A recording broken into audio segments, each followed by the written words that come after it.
Mind management, life transformation, power of thoughts आदि प्रेरणादायक एवं आध्यात्मिक वीडियोस के लिए सब्सक्राइब करें VK Kabir @free YouTube channel. तो ऐसे कुछ बच्चों का चुनाव किया, नहीं वो बड़े भी हो गए, बड़ों का किसी मनुष्यों का चुनाव किया जिनके शरीर पे निशान थे। फिर उन पे एक स्टडी की गई, उनका रिग्रेशन किया गया। रिग्रेशन मतलब उनके पिछले जन्म में जाके देखा गया कि इन्हें ये निशान क्यों है, क्या कारण है। एक व्यक्ति की पीठ पे 5 निशान थे, ठीक है। जब उसका रिग्रेशन किया गया तो पाया कि जो उसकी डेथ हुई थी ना, उसकी पीठ पर किसी ने 5 गोलियां मारी थी, 5 गोलियां उसे लगी थी, ठीक है। तो वो 5 गोलियां जब उसको लगी तो जैसे ही गोली लगी तो आत्मा ने वो कॉस्ट्यूम छोड़ दिया। जैसे वो कॉस्ट्यूम छोड़ा, कॉस्ट्यूम तो छोड़ दिया, लेकिन आप सब याद रखना एक बात जो बोल रहा हूं कि आत्मा के पास इस शरीर के भीतर एक लाइट का शरीर होता है। यानी जैसे ये जैकेट मैंने पहना हुआ है, इसके अंदर ये शर्ट, ऐसे ही ये 5 तत्वों का शरीर है, इसके अंदर एक लाइट का शरीर है। उस लाइट के शरीर के भीतर आत्मा बैठी हुई होती है। उस लाइट के शरीर को हम ऑरा कहते हैं, आभा मंडल कहते हैं। और वो लाइट का शरीर का भी रंग होता है, और वो रंग कैसे बनता है? हमारे विचारों से। समझ में आई सबको बात? जैसे मानो अगर मैं विचार करता हूं कि मैं बहुत सुखी, शांत, समृद्ध, भरपूर, हमेशा ऐसे विचारों में रहता हूं, ऐसे ही बोलता हूं और ऐसे ही कर्म करता हूं, तो जब हम ऐसे विचारों से कर्म करेंगे ना, तो वो कर्म कहलाते हैं पुण्य कर्म, ठीक है। तो होता क्या है, जब मैं ऐसे विचार करूंगा तो मुझ आत्मा से बहुत प्योर एनर्जी निकल के उस लाइट की बॉडी में जाती है, और वो लाइट की बॉडी एकदम वाइट हो जाती है। अगर वो लाइट की बॉडी आपकी वाइट है तो आपका चेहरा बहुत ग्लो करेगा। ये वाला 5 तत्वों का, जैसे मानो इसमें दाग लग जाए इस वाइट में, तो छन के इस जैकेट में भी आ जाएगा, अंदर लगेगा तो इसमें भी आएगा ना। ऐसी लाइट की बॉडी आपकी जैसी है, वैसा ही आपका ये 5 तत्वों का देह भी होता है, ठीक है।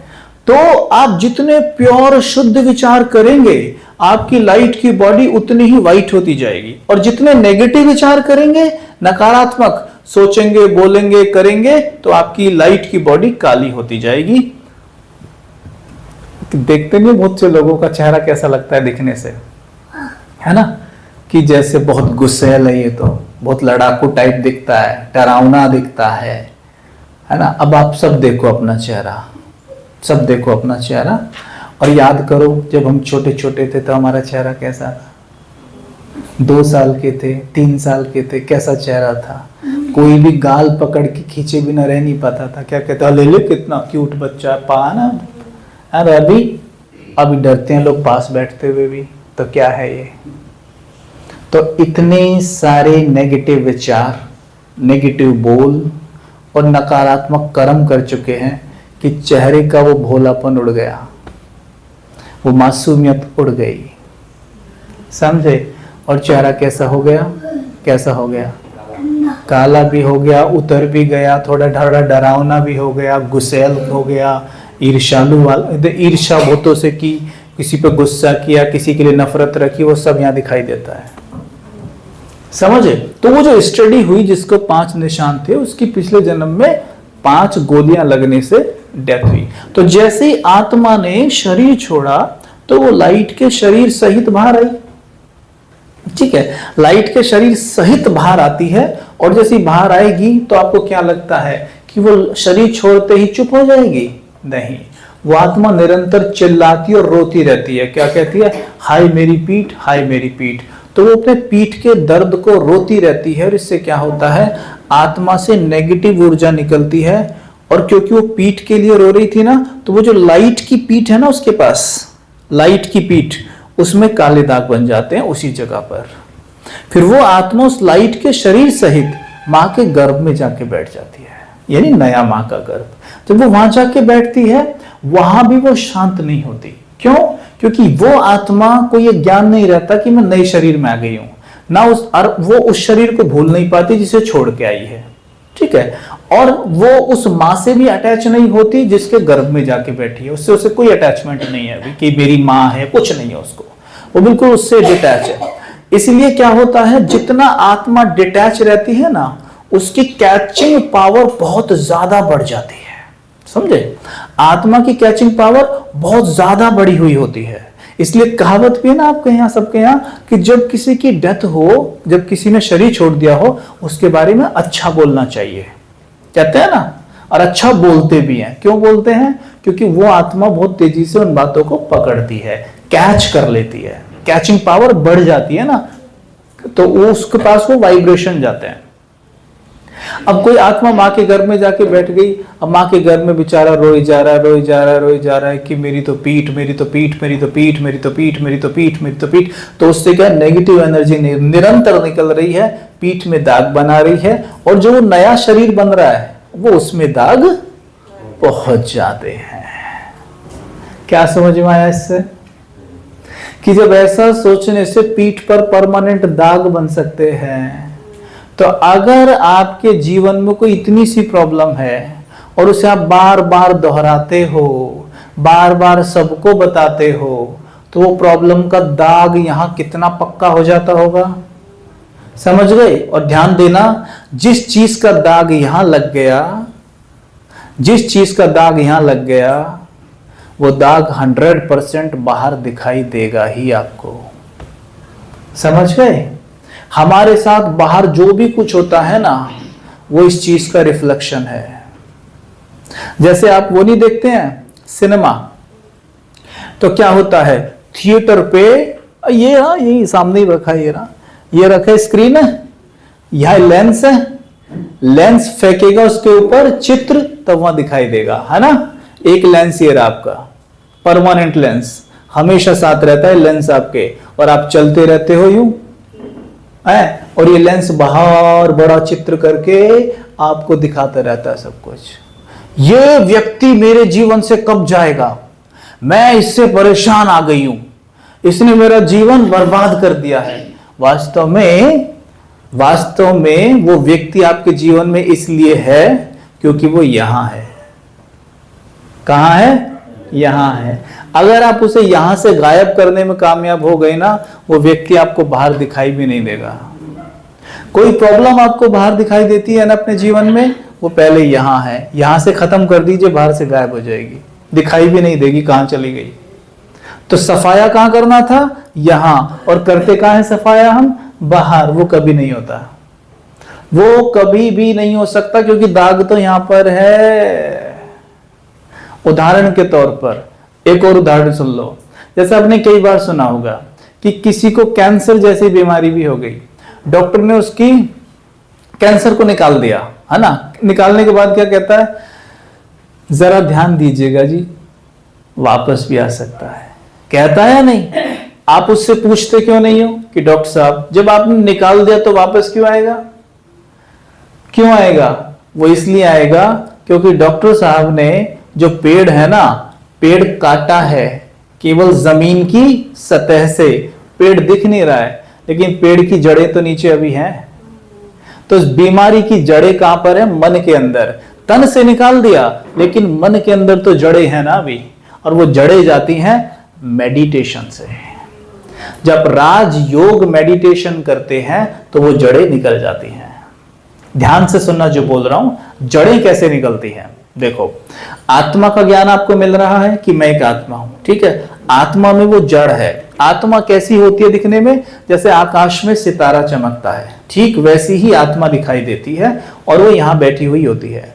आपको आत्मा का ज्ञान जैसे ही मिला, ध्यान देना सभी मेरी बात पर, ध्यान से सुन लो सभी। जब खुद को मां समझती हो तो कौन याद आता है? बेटा। खुद को टीचर समझोगे तो कौन याद आएंगे? स्टूडेंट। खुद को बेटा समझोगे तो कौन याद आएगा? मां। ठीक है। खुद को बहन समझने पर कौन याद आएगा? भाई। ठीक है। जब खुद को आत्मा समझोगे तो कौन याद आएगा? समझे? कौन याद आएगा? दूसरी बात सुनो, मेडिकल साइंस कहती है आप जैसे को याद करते हो वैसे बनने लगते हो। ठीक है। उदाहरण के तौर पर आप अभी किसी दुखी व्यक्ति को याद करो, अभी के अभी, जो सबको दुख देता है, सब पे गुस्सा करता है, किसी पे हाथ उठा देता है, शराब पीता है, महिलाओं की इज्जत नहीं करता, उसके बारे में अभी सोचो, आपका मूड खराब हो जाएगा। होगा या नहीं होगा? जैसे को याद किया वैसे बन गए। अब ऐसे व्यक्ति को याद करो जो सबकी मदद करता है, सबको आगे बढ़ाता है, बहुत प्यारा, बड़ा मीठा है, चेहरा कैसा हो गया? और वो कैसा है? वो परमात्मा, क्या कहते हैं उसके बारे में? वो तो प्यार का सागर है, प्यार का नाला भी नहीं है, वो पार का, शांति का, आनंद का। अगर उसे हम याद करेंगे तो हमारा चेहरा कैसा हो जाएगा? क्यों हो जाएगा?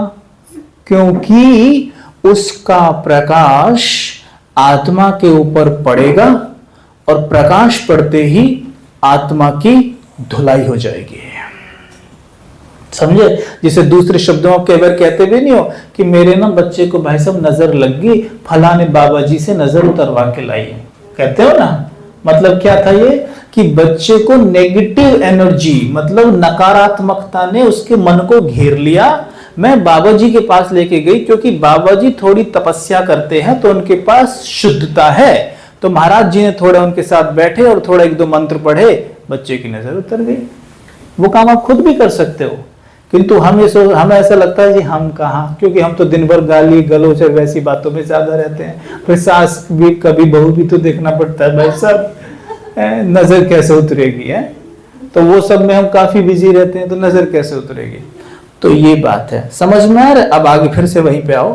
तो जैसे हम परमात्मा को याद करते हैं, तो परमात्मा पता है कैसे है? जैसे सूर्य है, सूर्य का प्रकाश आ रहा है ना, सूर्य का प्रकाश आ रहा है, लेकिन अगर आप कमरे के अंदर बैठे होगे तो आपको प्रकाश मिलेगा उनका? नहीं मिलेगा। लॉ क्या है? आप कमरे से बाहर आओ तो आपको प्रकाश मिलेगा।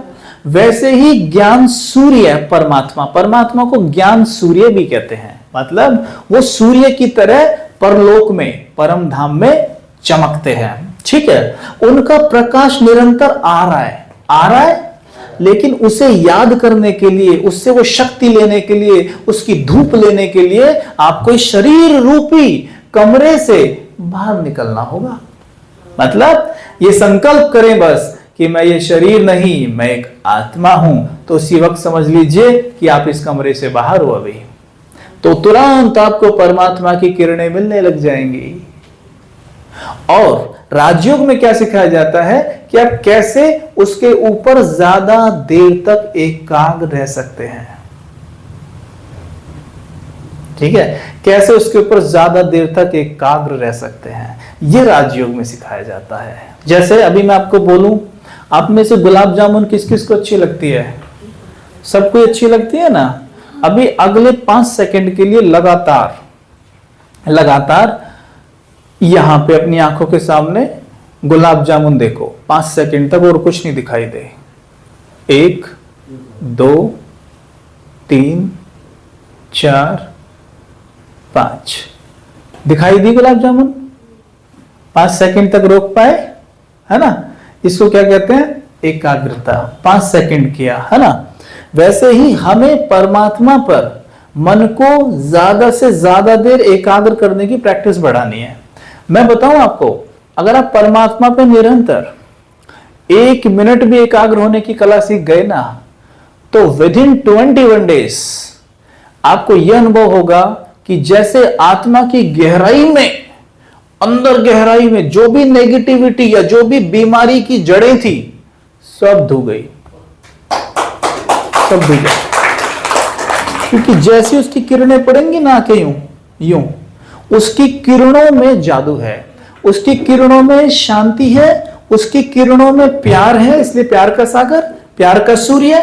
उसकी किरणों में ज्ञान है, इसलिए ज्ञान का सूर्य।